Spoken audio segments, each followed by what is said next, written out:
새벽을 깨우는 성도들과 함께 또 하루를 같이 시작하게 하시니 감사합니다.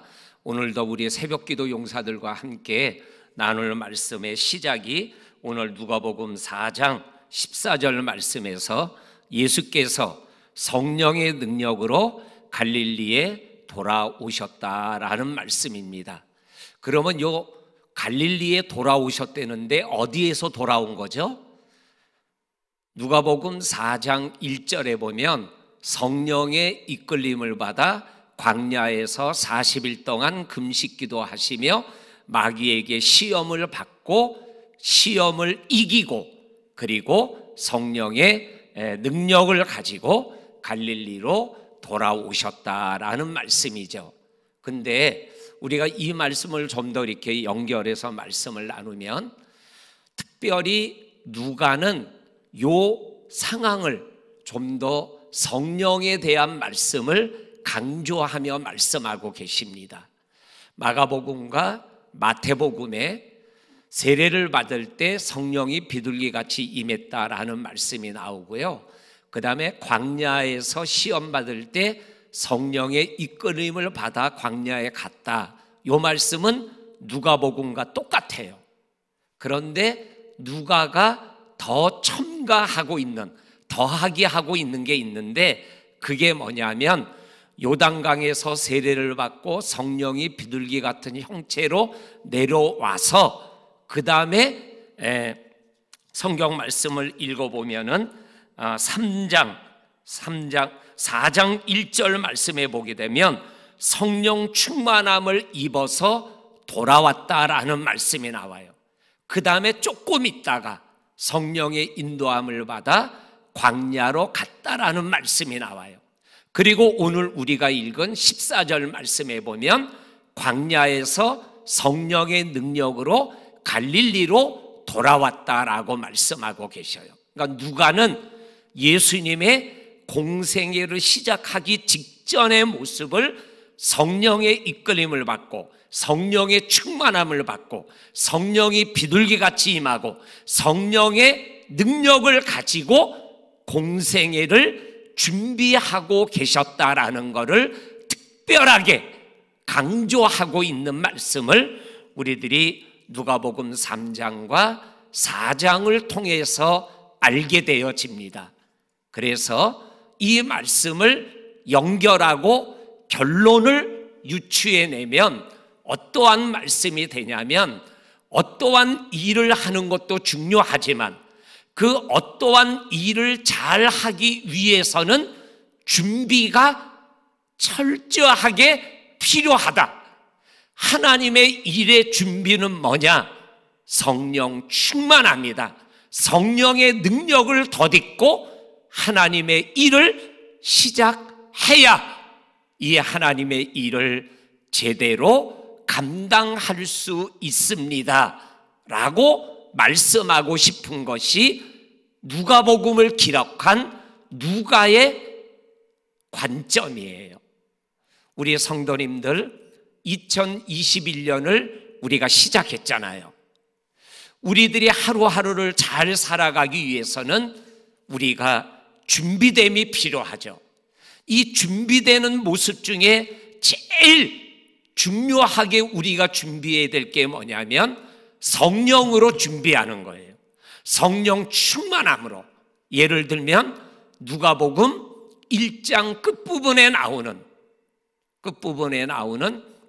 2장 끝부분에 나오는 시므온 할아버지, 성령의 지시를 받아 성령의 인도함을 받아 성령의 감동을 받아 할례를 받으러 오는 아기 예수님을 안고 하나님의 이스라엘의 위로와 구원을 얘기할 수 있었던 것. 어떻게 가능했어요? 성령의 감동 때문에 성령의 지시함을 받아 성령의 인도함을 따라 성전에 들어가 아기 예수님을 맞이하게 되는 것을 보게 되어집니다. 우리 사랑하는 성도님들 2021년 하루하루가 성령의 인도함을 받는 그러한 하루하루가 되어서 넘어지고 쓰러지는 우리가 아니라 일어나 걷고 뛰고 달려가는 힘찬 하루하루가 되기를 간절히 주의 이름으로 축원합니다. 아멘. 그 다음에 오늘 우리가 읽은 말씀에서 꼭 짚고 넘어가야 될 말씀이 16절에 나오는 말씀입니다. 16절 말씀 제가 읽어드립니다. 예수께서 그 자라나신 곳 나사렛에 이르사 안식일에 늘 하던 대로 회당에 들어가사 성경을 읽으려고 서심해라는 말씀입니다. 이 말씀에 보면 예수님께서 나사렛 회당에 가셔서 안식일에 늘 하시던 대로 성경을 읽으려고, 이 말씀이 저와 성도님들의 2021년의 말씀이 되기를 간절히 축원합니다. 이 말씀은 어저께 주일날 예배 때 우리가 함께 나누었던 말씀과 연결되는 말씀이죠.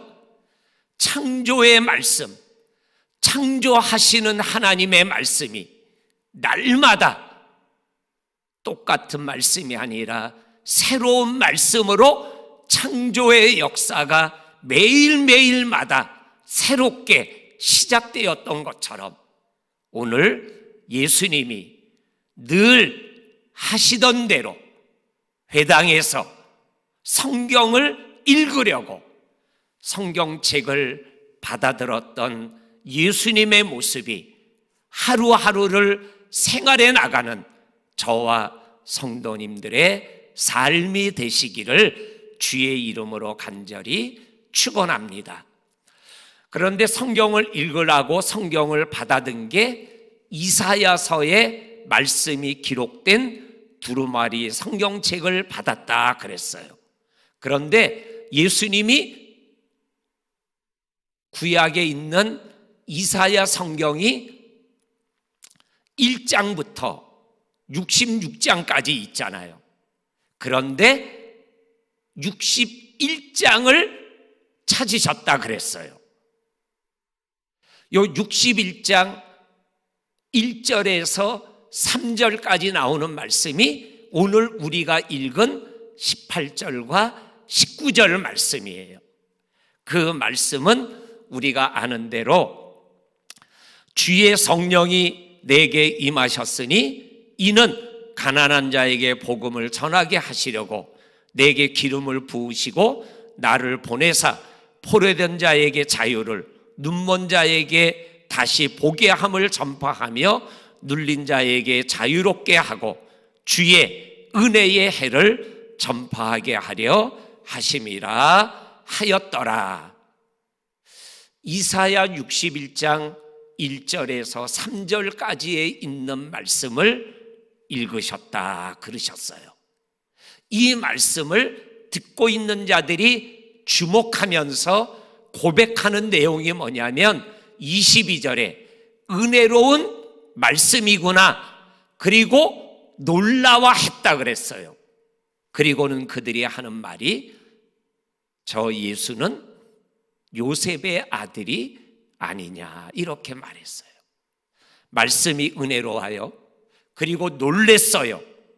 그런데 입에서 나오는 말은 우리 동네에 있는 요셉이라는 아저씨의 아들이 아니냐. 이성적이고 인간적이고 관계적인 고백이지 영적이고 믿음 있는 고백이 아니라는 거예요. 은혜로운 말씀을 받았는데 나오는 말은 은혜로운 고백이 아니에요. 이렇게 살아가면 안 되는 거죠. 은혜로운 말씀을 받았으면 은혜로운 말이 나와야 되죠. 요셉의 아들이 아니냐가 아니라 하나님의 아들이라는 말이 나와야 되죠.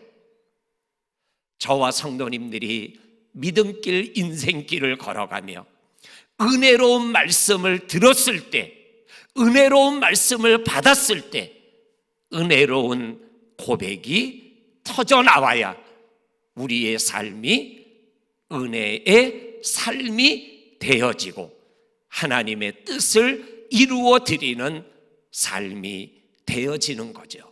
그러니까는 은혜의 말을 듣고 놀라서 은혜로운 말을 고백을 못하고 요셉의 아들이 아니냐라는 말씀이 고백이 나오니까 예수님이 그 말에 대한 말씀이 어떠한 말씀이에요? 선지자가 고향에서 대접을 받지 못한다. 그 다음에 엘리야 시대에 3년 6개월 동안 가뭄이 있었을 때 이스라엘의 가부가 많았지만 시돈 지방에 사르밧 과부만 먹거리에 대한 기적을 경험하게 됐다.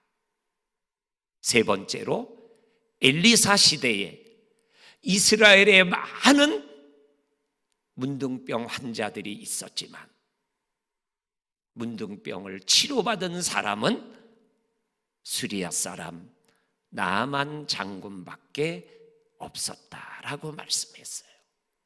이 말씀을 연결하면 뭐죠?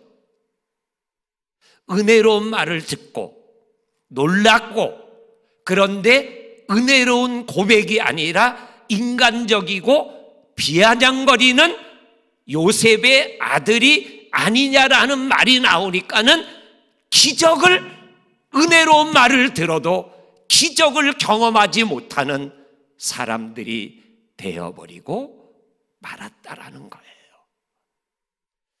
은혜로운 말이 내 삶에 기적으로 연결되려면, 은혜로 연결되려면 영적인 고백, 믿음의 고백, 하나님을 기쁘게 하는 고백이 있으면 그 고백은 기적과 연결되어지게 된다라는 거예요. 우리 성도님의 하루가 은혜로운 말씀 때문에 은혜로운 고백을 가지고 오늘 본문에 나오는 유대인들이 아니라 사르밧 과부처럼 나만 장군처럼 기적을 경험하는 삶을 살아갈 수 있기를 주의 이름으로 간절히 축원합니다. 아멘. 할렐루야.